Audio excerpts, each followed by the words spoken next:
Assalamualaikum warahmatullahi wabarakatuh. Baik adik-adik, kita akan melanjutkan materi evidence-based medicine terkait dengan memilih sumber pustaka. Nah, untuk sumber pustaka ini sangat krusial ya, karena untuk kita mencari suatu evidence-based medicine, kita perlu memilihkan sumber pustaka yang tepat. Berdasarkan sumber datanya, sumber pustaka ini akan dibagi menjadi beberapa. Yang pertama adalah pustaka primer. Pustaka primer merupakan informasi yang diperoleh secara langsung dari peneliti tersebut, misalnya berupa jurnal penelitian, skripsi, tesis, dan disertasi. Ada beberapa kelebihan dan keterbatasan dari suatu sumber pustaka. Untuk pustaka yang primer ini, kelebihannya adalah memberikan informasi yang mendalam mengenai suatu topik tertentu, karena memang dilakukan sendiri oleh peneliti itu sehingga peneliti tahu secara detail terkait dengan informasi dari pustaka tersebut. Kemudian yang kedua adalah informasi yang diperoleh up to date karena dia baru melakukan penelitian itu gitu. Jadi informasinya masih sangat up to date. Kemudian ada beberapa keterbatasan. Di sini keterbatasan yang utama adalah diperlukan keahlian untuk mengevaluasi. Jadi harus ada critical appraisal dari kita sebagai pencari evidence-based medicine-nya. Kemudian, kesimpulan yang kurang tepat jika hanya menggunakan satu penelitian saja, karena bisa jadi satu penelitian dan penelitian lainnya itu berbeda hasilnya. Misalnya, ada suatu data bahwa terapi tersebut dapat digunakan pada suatu lingkungan atau pada suatu kondisi tertentu. Akan berbeda halnya dengan data atau penelitian lain yang dilakukan di lingkungan berbeda ataupun dengan pasien dan karakteristik yang berbeda. Kemudian yang terakhir adalah keterbatasan terkait dengan waktu. Jadi perlu waktu untuk mengevaluasi beberapa literatur tersebut. Kemudian yang kedua, sumber data ini berupa pustaka sekunder. Nah, pustaka sekunder ini berisi kumpulan tentang penelitian orang lain yang digabungkan. Jadi penelitian yang tadi di pustaka primer ini digabungkan dalam bentuk proceeding, majalah publikasi, ataupun di PubMed. Nah, ini bisa kita ambil datanya sebagai pustaka sekunder. Adapun kelebihannya, yang pertama dapat digunakan untuk mengakses literatur primer yang tadi. Jadi kita bisa buka, kemudian keluar literatur primer yang kita butuhkan. Kemudian yang kedua adalah tidak perlu critical appraisal. Kenapa? Karena sudah dilakukan oleh publisher yang mempublish jurnal ataupun oral presentasi yang sudah kita sertakan untuk penelitian itu gitu ya. Tetapi ada beberapa keterbatasan. Yang pertama, hanya mencangkup sejumlah jurnal yang terbatas. Misalnya hanya beberapa jurnal saja yang diterima atau hanya beberapa tema tertentu. Jadi beberapa jurnal kan memang tematik. Nah, hanya tema itu saja yang dipublish gitu ya. Kemudian yang kedua adalah semua referensi sekunder cenderung memiliki template. Jadi waktunya itu memang tidak up to date seperti yang tadi pustaka primer karena butuh waktu untuk mengumpulkan kemudian mempublishnya. Kemudian yang ketiga adanya sumber data pustaka tersier. Nah, pustaka ini bukan merupakan penelitian secara langsung, tetapi merupakan ulasan penulis sendiri yang digabungkan dengan pengalaman penelitian lain yang bisa mendukung ulasan tersebut. Contohnya apa? Misalnya textbook, kemudian guidelines, ada monograf, computerized database, ataupun misalnya beberapa kumpulan-kumpulan pustaka yang ditulis menjadi suatu literatur seperti itu ya. Di sini database ini contohnya Micromedex. Nah, kelebihan dari pustaka tersier ini yang pertama adalah mudah diakses. Kenapa? Karena kita search juga untuk keyword tertentu dia sudah bisa keluar. Tetapi memang dengan kapasitas yang mungkin akan lebih berbeda dengan pustaka primer. Kemudian memberikan diskusi yang mendalam tentang informasi yang diberikan dan beberapa tersedia dalam format elektronik tertentu. Kemudian keterbatasannya adalah informasi yang diberikan kurang dapat mengikuti perkembangan terbaru. Mengapa? Karena memang butuh waktu untuk mengumpulkan banyak penelitian yang sudah dilakukan. Jadi mungkin saja data atau ulasan yang sudah dibuat itu tidak relevan lagi dengan kondisi atau lingkungan pada saat dilakukan penelitian tersebut. Kemudian kemungkinan kesalahan interpretasi penulis juga bisa dilakukan. Kenapa? Karena pemahaman satu dan dua orang itu kan berbeda, individualismenya juga berbeda, sehingga kemungkinan kesalahan itu ada, gitu ya. Kemudian informasi yang kurang lengkap dikarenakan memang bukan penulis itu sendiri yang melakukan penelitian, sehingga keterbatasan data dari hanya hasil-hasil penelitian yang didapat saja gitu. Ya, kemudian untuk berdasarkan isi muatan di sini ada beberapa pustaka. Yang pertama adalah pustaka tentang terapi, pustaka obat tentang terapi.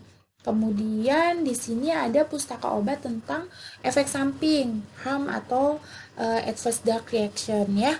Nanti mungkin ini bisa digunakan juga pada saat adik-adik melakukan analisis SOAP pada farmakoterapi.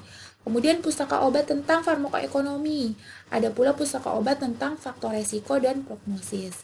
Kemudian berdasarkan kevalitannya untuk isinya ya, pustaka bisa disebut pustaka obat valid, pustaka obat kurang valid, dan pustaka obat tidak valid. Untuk level evidensinya atau tingkat kepercayaannya di sini yang pertama adalah level 1 yaitu RCT, Randomized Control Trials. Kemudian level kedua adalah cohort. Level ketiga ada case control. Kemudian level keempat ada case series dan level kelima adalah case report ataupun expert opinion. Nah, nanti ini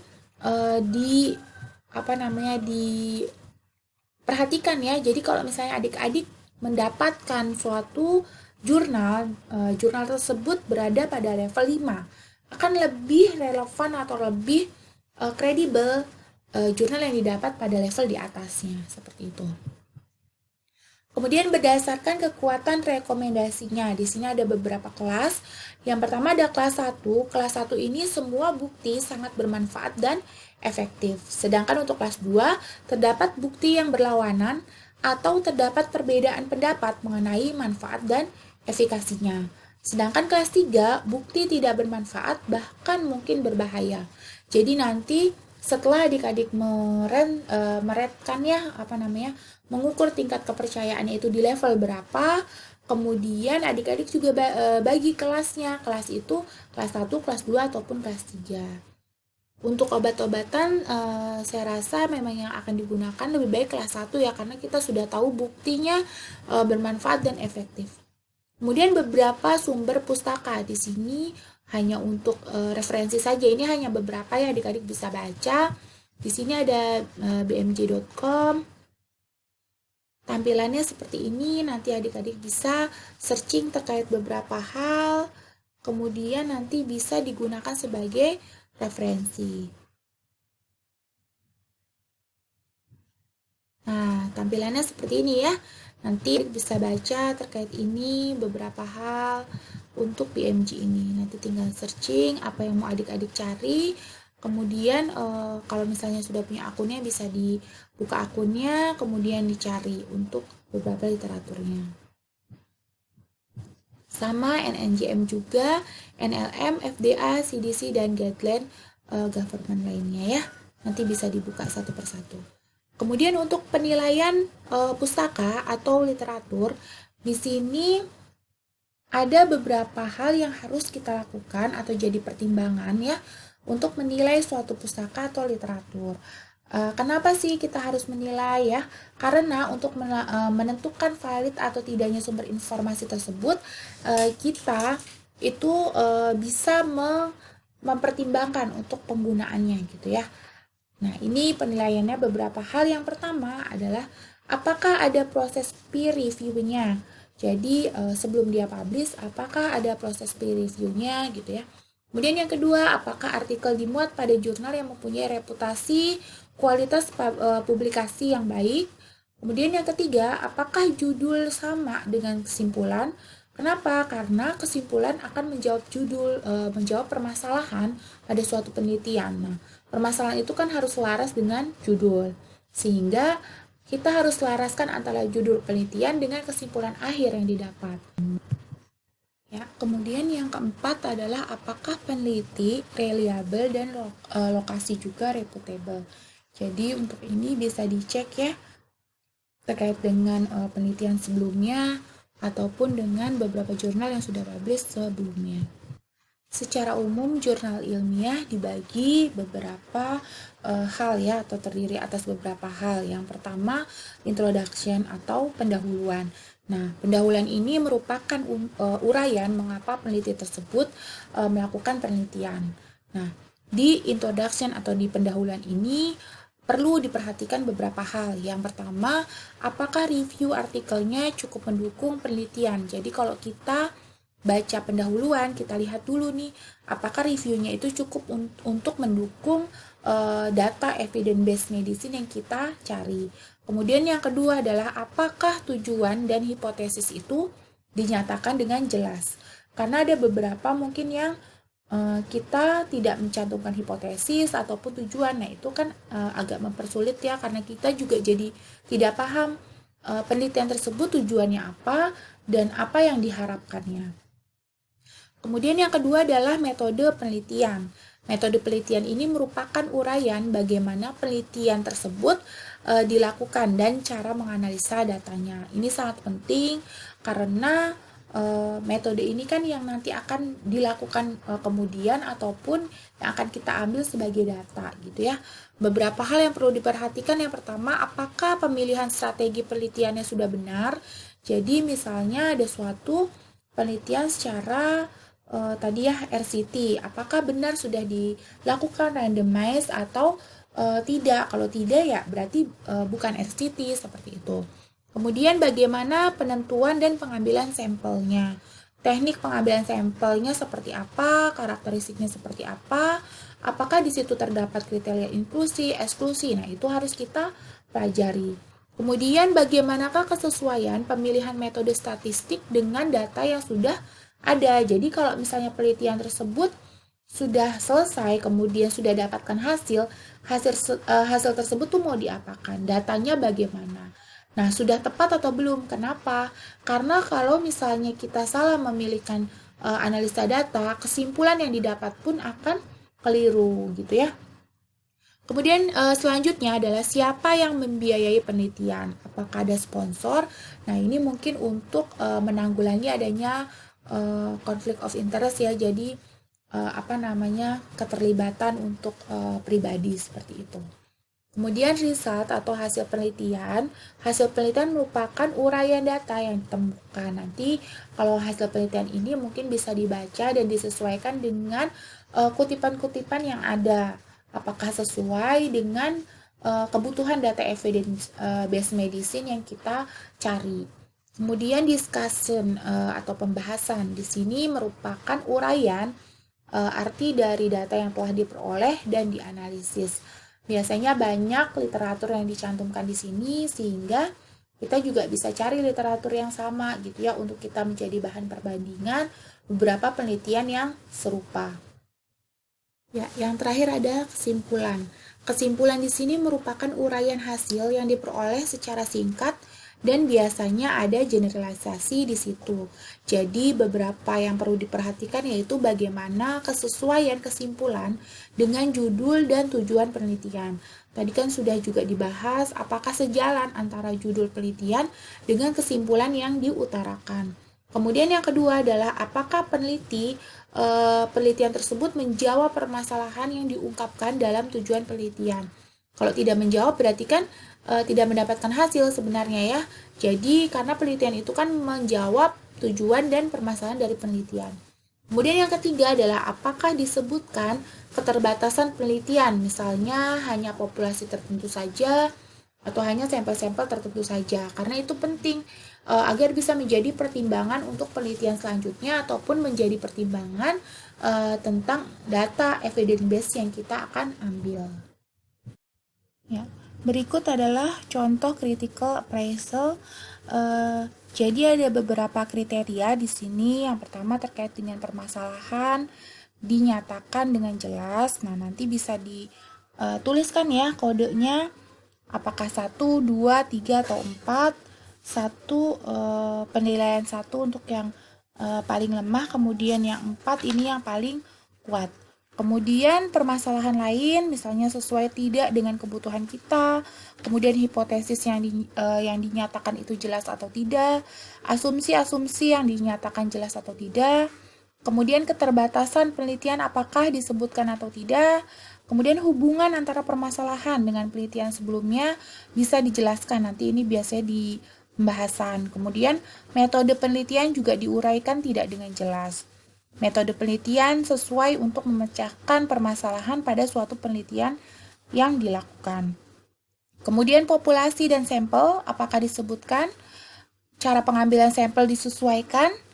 Kemudian prosedur pengumpulan data dijelaskan. Validitas dan reliabilitas data disebutkan. Jadi kalau misalnya ada 1 dan 2 hal kan memang data itu harus divaliditas terlebih dahulu. Nah, validitas dan reliabilitasnya itu apakah dijelaskan? Kemudian hasil-hasil analisa data disajikan tidak dengan jelas. Misalnya ada suatu jurnal itu tiba-tiba menuliskan hanya oh iya signifikan, padahal signifikansinya itu didapat dari analisa yang mana. Nah, itu harus kita lihat. Kemudian kesimpulan dinyatakan dengan jelas dan didukung bukti. Bukti dari kesimpulan ini berupa data atau analisa data yang sudah diolah. Jadi sejalan antara kesimpulan pada analisa data dengan kesimpulan yang dibuat. Kemudian laporan ditulis dengan jelas, sistematis, dan objektif. Jadi di sini tidak ada kepentingan pribadi untuk penulisan penelitian tersebut. Nah, kemudian untuk kita bisa menilai suatu kualitas informasi, salah satunya bisa kita lihat dari Honcode-nya. Nah, Honcode ini bisa kita gunakan untuk menilai kualitas website yang akan diakses. Jadi nanti di sini di Honcode ini ada beberapa publisher. Kemudian publisher ini memiliki sertifikat seperti WebMD ini. Kemudian di WebMD ini di sini nanti ada logo Honcode-nya. Kita coba buka untuk Honcode-nya ya. Ya, seperti ini. Nah, nanti kita lihat beberapa web publisher-nya. Nah, nanti bisa dicek di web tersebut apakah terdapat Honcode-nya atau tidak. Nah, nanti dicek di sini gitu ya. Beberapa webnya. Gitu, kita kembali lagi untuk contoh kasus ya. Contoh kasus di sini untuk menentukan sumber informasi apa yang akan kita dapatkan. Jadi kasusnya masih sama dengan yang kemarin, yaitu pasien ingin menurunkan hipertensinya dengan mengkonsumsi bawang putih dan menggantikan obat diuretik yang selama ini digunakan untuk mengontrol tekanan darahnya. Penyelesaian kasusnya masih sama ya, kemarin kita harus tentukan dulu pikonya, pasiennya atau problemnya adalah pasien hipertensi, kemudian intervensi yang sudah diberikan adalah diuretik, dan comparisonnya atau perbandingannya adalah dengan bawang putih. Kemudian outcome-nya, di sini outcome-nya adalah hipertensi terkontrol. Nah, pertanyaan klinis yang bisa kita buat adalah apakah mengkonsumsi bawang putih dapat menurunkan tekanan darah yang selama ini diterapi dengan diuretik. Jadi, tipe pertanyaannya adalah terapi, kemudian dapat nih keywordnya atau kata kuncinya.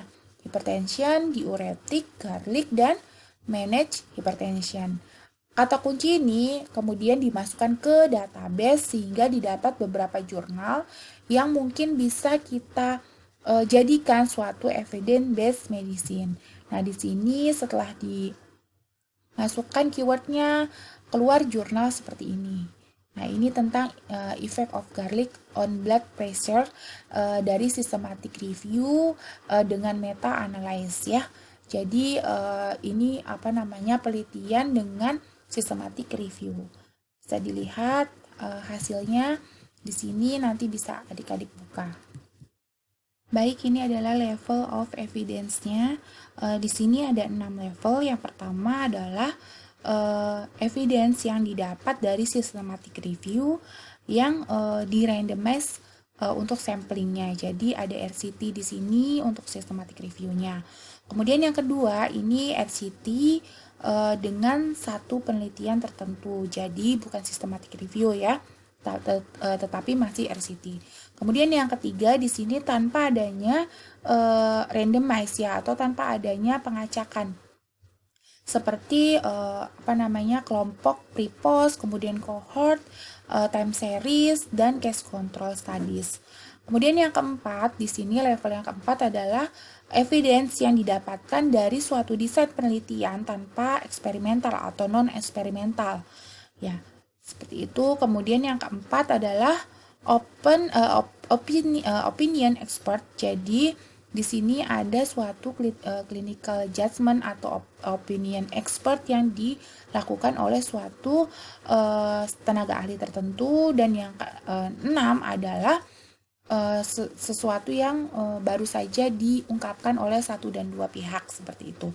Jadi semakin ke bawah untuk levelnya semakin rendah. Jadi yang paling tinggi adalah yang paling kuat, level pertama. Kemudian di sini untuk grade of recommendation-nya, jadi ada grade A, B, C, dan D. Untuk level of evidence-nya ada 1A di sini systematic review dengan RCT, kemudian 1B single RCT, 1C ini semua atau tidak RCT ya. Kemudian yang B 2A di sini systematic review dengan cohort studies. Kemudian 2B-nya cohort studies atau pur atau RCT yang lemah gitu ya. Kemudian 2C di sini ada outcome research, dan 3A di sini systematic review dengan case control studies. Kemudian yang 3B ada case control studies-nya saja. Untuk recommendation C di sini 4 ada case series, dan yang terakhir recommendation D kelima ya, levelnya ada expert opinion dan psychology based research. Ya, baik, kita lanjutkan ya. Untuk penelitian epidemiologi itu sendiri merupakan suatu sumber informasi yang akan digunakan dalam penelaahan evidence-based medicine yang menentukan derajat kepercayaan kita terhadap penelitian tersebut. Sehingga kita perlu memutuskan rancangan apa yang diambil dan rancangan mana yang terbaik. Oleh karena itu, nanti kita bisa tentukan rancangan tersebut berdasarkan level of evidence-nya. Ya, yang pertama adalah cross-sectional. Cross-sectional merupakan rancangan studi epidemiologi yang mempelajari hubungan penyakit dan paparannya yang merupakan faktor penelitian ya, dengan cara mengamati status paparan dan penyakit dalam waktu serentak pada individu-individu dari populasi tunggal pada satu saat atau tahun yang sama. Jadi dia serentak, ini diralat ya, serentak, kemudian dilakukan pada populasi tunggal pada satu momen atau satu waktu yang sama. Ciri-cirinya, penelitian ini mendeskripsikan penelitian. Kemudian penelitian ini juga tidak terdapat kelompok pembanding. Jadi pada penelitian ini tidak terdapat kontrol positif dan kontrol negatif atau kelompok kontrol. Kemudian hubungan sebab akibat hanya merupakan sebab akibat saja. Jadi tidak kita telusuri kenapa sih bisa terjadi sebab akibat tersebut. Kemudian penelitian ini menghasilkan suatu hipotesis dan merupakan penelitian pendahuluan dari penelitian analitik. Jadi nanti dari penelitian ini bisa kita lanjutkan ke penelitian analitik sebagai landasan atau patokan dilakukan penelitian analitik tersebut. Beberapa kelebihan dari penelitian cross-sectional yang pertama adalah dapat dilakukan dengan hanya sekali pengamatan ya, karena waktunya serentak, kemudian juga populasinya tunggal, jadi dapat dilakukan satu kali pengamatan saja. Nah, lebih murah dibanding dengan penelitian lainnya karena hanya satu waktu. Kemudian berguna untuk informasi perencanaan, jadi bisa digunakan tadi ya untuk pendahuluan dan perencanaan pada penelitian selanjutnya. Kemudian dapat mengamati kemungkinan hubungan berbagai variabel yang ada. Karena memang secara serentak, jadi bisa diukur juga, diamati ya beberapa variabel yang ada. Tetapi ada kekurangannya untuk cross-sectional. Yang pertama, tidak dapat digunakan untuk memantau perubahan yang terjadi dengan berjalannya waktu. Karena pada cross-sectional ini tidak prospektif, tidak mengikuti gitu ya. Karena hanya satu waktu saja, jadi dia juga tidak bisa digunakan untuk memantau perubahannya. Jadi pada waktu itu mungkin belum terjadi, tapi tidak bisa kita lihat terjadi perubahan tersebut. Kemudian informasi yang diperoleh juga tidak mendalam, sehingga sering terjadi masalah kesehatan yang dicari itu tidak diperoleh karena tidak terlalu mendalam, hanya satu waktu saja. Mungkin saat itu pasien baik-baik saja sehingga tidak dapat gitu sampel atau tujuan yang kita mau ambil. Nah, langkah-langkah untuk penelitian cross-sectional yang pertama, karena dia itu sama seperti penelitian lain ya, jadi harus mempunyai tujuan yang jelas, kemudian pendanaan yang jelas, fasilitas yang tersedia juga harus jelas, serta bagaimana hasil penelitian akan mempunyai daya guna atau manfaat. Jadi walaupun penelitian ini hanya satu waktu, itu harus punya manfaat dan daya guna tersendiri. Kemudian yang kedua, ditentukan penduduk yang memungkinkan untuk diteliti, harus sesuai dengan tujuan penelitian. Jadi kalau kita mau lihat efek dari suatu obat pada penyakit tertentu, ya berarti penduduk tersebut di suatu tempat tersebut harus memiliki paparan yang sama dengan penyakit tersebut. Jadi kalau misalkan yang diteliti penyakitnya adalah diabetes mellitus, ya berarti harus laras, jangan hipertensinya misalnya gitu kan, itu sudah berbeda komorbid.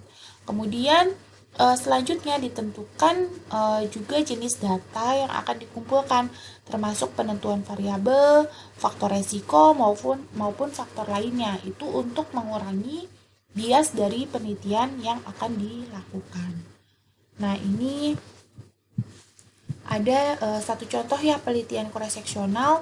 Di sini juga bisa dilihat pada metodenya, dia ini mengambil 30 pasien pada satu waktu, yaitu pada Januari sampai Februari saja. Jadi dilakukan penelitian pada satu waktu tertentu secara bersamaan untuk data perbandingan epidemiologi dan klinik pasien terhadap COVID-19 ini. Nanti saya sharing ya untuk jurnal-jurnalnya. Kemudian untuk case control, nanti berbeda. Case control ini adalah rancangan studi epidemiologi yang mempelajari hubungan penyakit dan paparan atau faktor penelitian dengan cara membandingkan kelompok kasus dan kelompok kontrol yang status paparannya sama. Jadi di sini ada pembanding, baik itu misalnya pembandingnya secara kontrol positif ataupun negatif. Jadi ada pembandingnya. Bedanya apa Bu dengan cross-sectional tadi? Kalau cross-sectional kan tidak ada pembanding. Ciri-ciri untuk penelitian case control ini yang pertama adalah bersifat observasional. Karena dia mengobservasi suatu penelitian sehingga sifatnya adalah observasional. Kemudian diawali dengan kelompok penderita dan bukan penderita. Yang bukan penderita kan merupakan kontrol, sedangkan yang penderita berarti kelompok yang akan kita ujikan. Kemudian terdapat kelompok kontrol yang tadi. Kelompok kontrol harus memiliki resiko terpajan oleh faktor resiko yang sama dengan kelompok kasus. Jadi situasinya harus sama. Misalnya yang satu paparannya adalah gula misalnya ya, tadi untuk diabetes mellitus, atau paparan virus ya untuk COVID. Ya berarti sama-sama punya kesempatan yang sama untuk paparan tersebut. Jangan yang satu COVID, yang satu rotavirus misalnya, berbeda gitu jenis virusnya. Yang satu menimbulkan sesak, yang satu menimbulkan diare misalnya. Itu kan berbeda, tidak bisa dibandingkan yang seperti itu. Kemudian yang berikutnya adalah membandingkan besarnya pengalaman terpajan oleh faktor risiko antara kelompok kasus dan kelompok kontrol. Itu jadi besarnya itu bagaimana? Jumlahnya itu harus sama.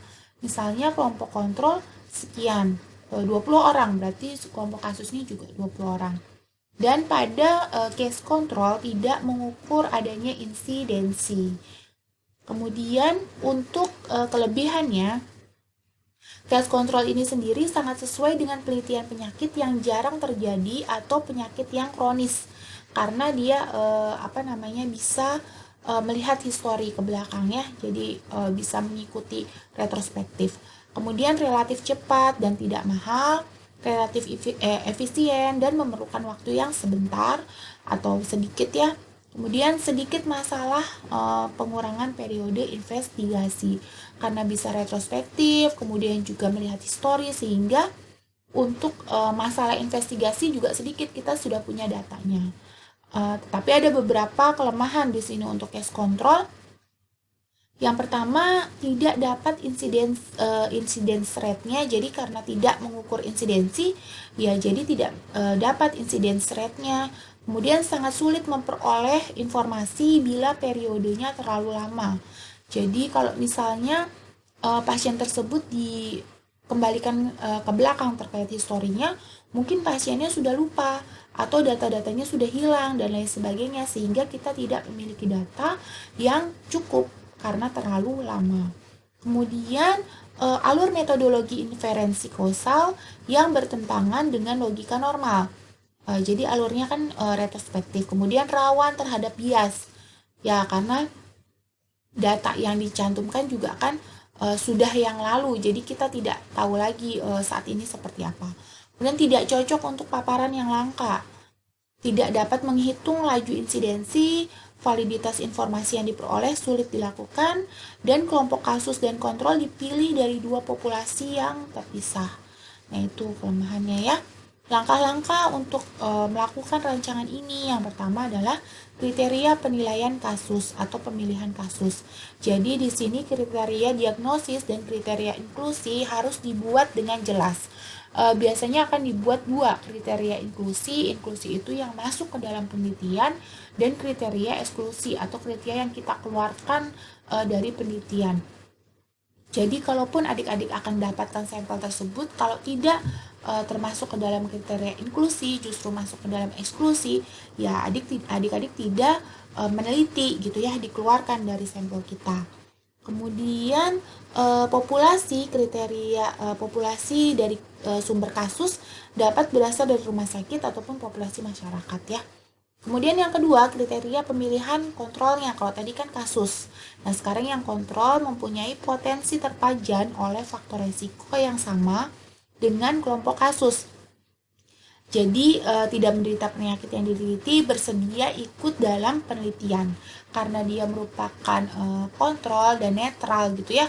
Jadi dia tidak boleh memiliki penyakit yang kita akan teliti. Misalnya tadi pasiennya itu DM, dia bisa dan punya kesempatan untuk terpajan yang sama dengan DM, tapi dia tuh tidak memiliki penyakit ataupun riwayat diabetes mellitus. Nah, dia bisa dijadikan kelompok kontrol. Nah, ini untuk contohnya di sini terkait dengan level pada infeksi COVID ya. Nanti di sini ada dua kelompok, ada kelompok kontrol dan kelompok perlakuan. Nanti adik-adik bisa baca ya.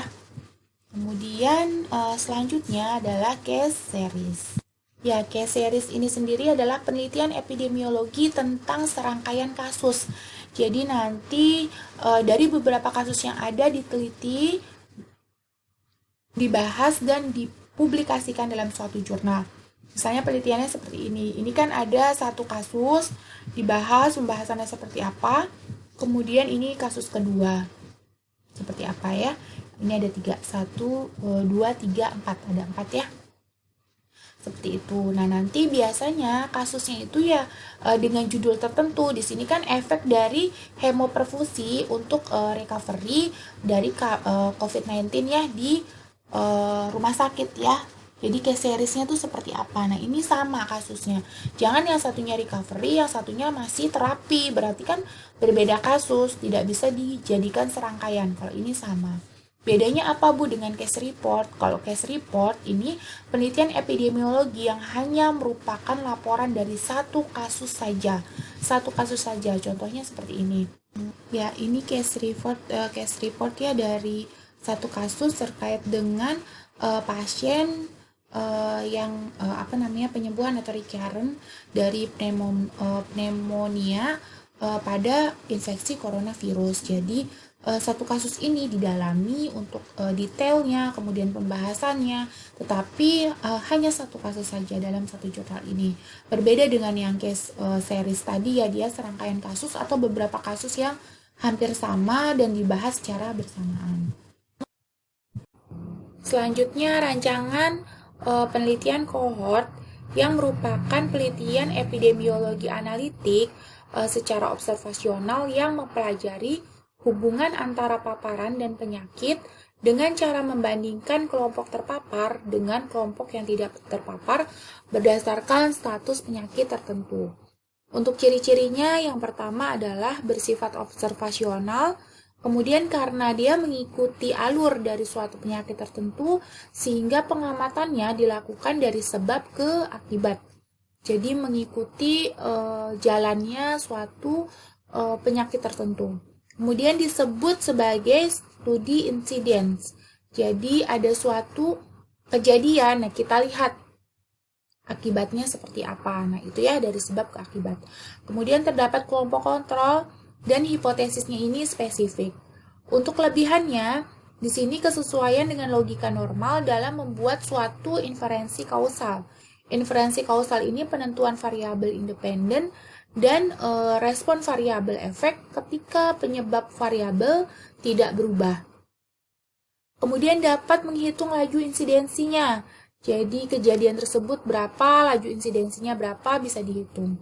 Untuk meneliti paparan langka, kemudian juga mempelajari beberapa akibat dari suatu paparan, outcome-nya tidak dipengaruhi oleh seleksi, bebas bias, dan dapat dipelajari sejumlah efek dengan serentak. Jadi secara bersamaan, apa saja sih yang menjadi akibat dari suatu sebab tersebut.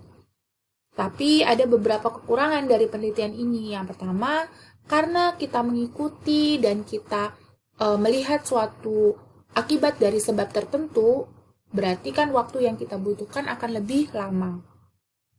Kemudian juga biaya yang akan kita keluarkan akan lebih besar. Dan tidak efisien dan tidak praktis untuk penyakit langka. Karena apa? Karena akan sedikit sampelnya kalau penyakitnya terlalu langka. Padahal pada cohort ini kita butuh sampel yang besar. Kenapa? Karena kita harus bisa melihat suatu akibat dari suatu sebab tertentu itu tadi. Gitu. Nah, resiko hilangnya subjek juga cukup tinggi. Misalnya pasiennya itu migrasi, kemudian partisipasinya rendah, atau pasien yang sedang diteliti justru meninggal dunia.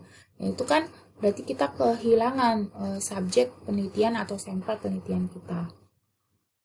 Untuk langkah-langkahnya, yang pertama adalah merumuskan pertanyaan penelitian. Sebenarnya semua penelitian juga harus merumuskan pertanyaannya ya, lewat rumusan masalah. Tapi di sini memang akan lebih tajam. Kenapa? Karena ya tadi itu kita harus melihat suatu akibat dari sebab tertentu. Jadi permasalahan tertentu tuh akibatnya apa? Kemudian penetapan populasi kohortnya. Kemudian penetapan besaran sampelnya. Berapa sampel yang mau kita hitung, mau kita ambil. Kita hitung dengan rumus tertentu yang sesuai dengan kebutuhan penelitian kita. Kemudian pencarian sumber keterpaparan, pengidentifikasian subjek, pemilihan kelompok kontrol, pengamatan hasil luaran yang akan kita dapat, dan perhitungan hasil penelitian, mencakup dengan analisa data. Nah, untuk cohort ini sendiri, contohnya adalah seperti ini. Jadi di sini ada terapi interferon beta 2B ya, alfa 2B di sini untuk pasien COVID-19 ya. Bagaimana sih untuk cohort studinya? Ini retrospektif multicenter, jadi dia itu mengambil dari beberapa jurnal atau riwayat terdahulu secara multicenter ya, beberapa sumber. Kemudian kita lanjut ke randomized control trial. Di sini penelitian atau uji klinik dengan subjek uji manusia. Randomisasi ini juga dilakukan untuk menghilangkan subjektivitas dalam membagi dan menentukan kelompok, sehingga memberi peluang yang sama terhadap populasi untuk masuk ke dalam kelompok penelitian tertentu. Jadi di sini kita melakukan suatu pengacakan agar suatu sampel itu masuk ke kelompok yang mana itu tidak dipengaruhi oleh subjektivitas dari seorang peneliti. Ya, pada RCT dilakukan pengontrolan variabel ini. Tujuannya adalah untuk pengendalian variabel pengganggu untuk meyakinkan bahwa perlakuan yang benar-benar memberikan efek tertentu. Kemudian juga dibuat beberapa kriteria inklusi, eksklusi, prosedur, dan outcome itu harus jelas pada RCT. Agar kita tahu nih mana sampel yang masuk ke penelitian kita dan mana sampel yang akan kita keluarkan. Nah, penelitian RCT ini melibatkan partisipan, yang pertama ya, yaitu subjek uji, yang kedua adalah pemberi perlakuan, dan yang ketiga adalah pengukur atau pengamatan ya atau peneliti. Nah, ketiganya ini tidak boleh dilakukan oleh orang yang sama. Untuk RCT itu sendiri dibagi menjadi beberapa terkait dengan perlakuannya. Yang pertama adalah open label. Di sini partisipan mengetahui bahwa dirinya masuk dalam kelompok suatu perlakuan atau suatu placebo atau kelompok placebo. Nah, ini contohnya ya. Jadi di sini kita lihat bahwa RCT-nya open label. Jadi pada saat melakukan penelitian, dia tahu, pasiennya itu tahu dia akan masuk ke dalam kelompok yang mana. Kemudian yang kedua di sini adalah single blind. Jadi partisipan atau pasien tidak mengetahui bahwa dirinya sebagai kelompok perlakuan atau placebo. Di sini ya ada terkait partisipannya. Jadi partisipannya ini kan tadi pengamat tahu ya, peneliti tahu, kemudian juga pemberi perlakuan tahu, tetapi pasiennya saat meminum obat itu, obatnya dibuat atau dirancang sedemikian rupa sehingga sama. Jadi tidak tahu nih bahwa di situ adalah perlakuan ataupun placebo. Di sini bisa dilihat terkait dengan cara blendingnya. Kemudian yang ketiga adalah double blind. Double blind di sini partisipan dan pengukur tidak mengetahui kelompok perlakuan dan placebo. Jadi pada saat membagikan itu yang hanya mengetahui adalah pengambil data atau pemberi perlakuan tadi. Jadi kalau misalnya pada saat kita mengambil data itu pakai kode atau pakai codingnya, kemudian kita lihat nih inisial atau kode juga boleh ya. Terus kita lihat oh ya ini pasiennya ini. Jadi kita tidak tahu nih pasien tersebut masuk kelompok yang mana, kemudian mendapatkan apa tidak tahu. Itu yang tahu hanya pemberi perlakuan. Jadi sangat minim untuk subjektivitas di penelitian itu. Di sini ada prosedurnya, nanti mungkin adik-adik bisa baca. Kemudian yang keempat di sini ada triple blind. Jadi ketiga aspek, baik itu pengukur, pemberi perlakuan, dan subjek atau pasien itu tidak mengetahui bahwa mereka itu masuk ke dalam suatu kelompok yang mana. Di sini ada metodenya ya untuk blendingnya. Jadi nanti lebih tidak ada subjektivitas yang timbul di situ ya, karena juga sama-sama tidak tahu.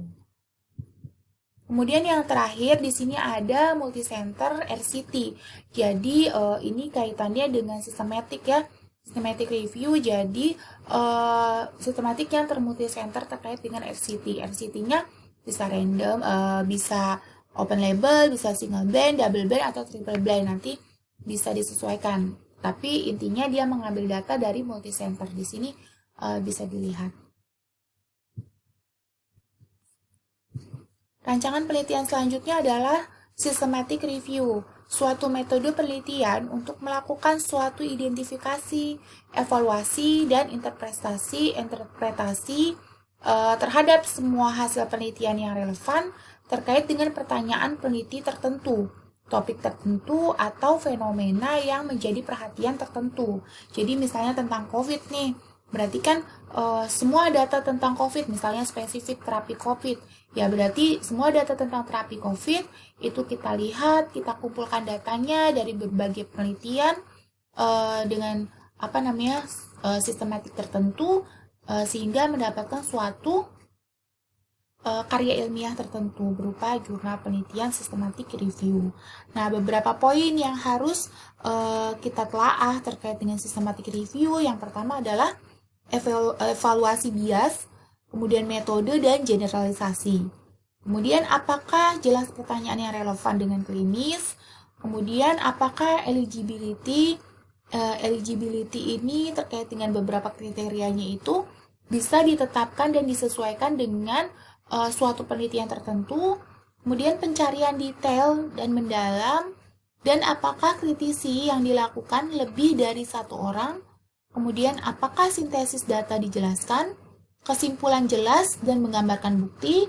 Kemudian pendanaan seperti apa, karena harus meminimalkan adanya potensial konflik of interest-nya. Jadi nanti bisa dilihat beberapa jurnal yang sekiranya bisa kita rangkum menjadi systematic review, tetapi ada beberapa syarat atau sistematik yang harus dipenuhi. Ini contoh untuk jurnal systematic review. Di sini ada terkait dengan efikasi dan safety atau keamanan antivirus COVID-19. Jadi dirangkum berdasarkan beberapa penelitian yang sudah dilakukan oleh beberapa orang. Kemudian yang terakhir adalah meta-analisis. Meta-analisis ini sebenarnya adalah teknik statistika untuk menggabungkan hasil dua atau lebih penelitian sejenis sehingga diperoleh paduan data secara kuantitatif. Kembali lagi ke systematic review ini sebenarnya bisa dua ya, dia bisa dengan meta-analisis ataupun bisa non-meta-analisis. Nah, meta-analisis ini memberikan bukti hubungan kausal yang paling kuat. Kemudian juga prosesnya pada meta-analisis ini merupakan suatu studi observasional retrospektif, dalam arti peneliti membuat rekapitulasi fakta tanpa melakukan manipulasi eksperimental apapun. Tahapannya, yang pertama, menetapkan domain penelitian yang akan dirangkumkan. Jadi, sama dengan sistematik tadi, kita juga harus tahu nih apa yang mau kita lakukan. Ya, domainnya seperti apa.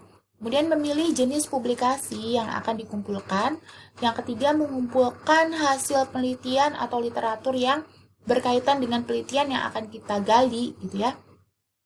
Kemudian mencatat data-data atau variabel-variabel penelitian, menghitung efek size per sumber atau penelitian, kemudian menginterpretasi rangkuman dan membuat laporan. Nah, data-data penting yang dicatat itu dari hasil penelitian dirangkum antara lain dengan dua variabel. Yang pertama variabel bebas dan variabel terikat. Nah, definisi beserta definisi konseptualnya dan definisi operasionalnya. Jadi dituliskan variabel bebasnya apa, terikatnya apa, sehingga bisa dikaitkan atau disinkronkan gitu ya konsepnya. Kemudian variabel metodologi, misalnya jenis penelitiannya mau pakai yang mana, cara pengambilan sampelnya bagaimana, statistik yang digunakan dalam analisa seperti apa, kemudian jenis instrumen dan karakteristiknya seperti apa. Jadi kalau misalnya kita mau memetakan analisis suatu penelitian itu harus sama untuk beberapa karakteristiknya. Jadi jangan berbeda. Yang satu pakai RCT, yang satu pakai cohort, yaitu tidak bisa dimetakan analisisnya. Ini untuk contoh dari systematic review dan meta-analisis ya. Tadi saya sudah sampaikan bahwa systematic review juga ada yang tidak di meta-analisiskan, tapi yang ini di meta-analisiskan. Nanti dibaca lagi ya. Ini juga sama systematic review dan meta-analisis.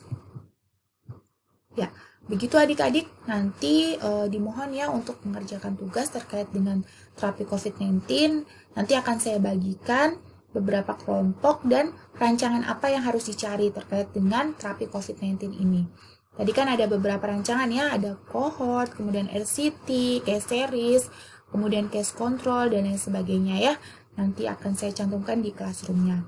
Terima kasih, semoga bermanfaat. Mohon maaf bila ada kekurangan. Wassalamualaikum warahmatullahi wabarakatuh.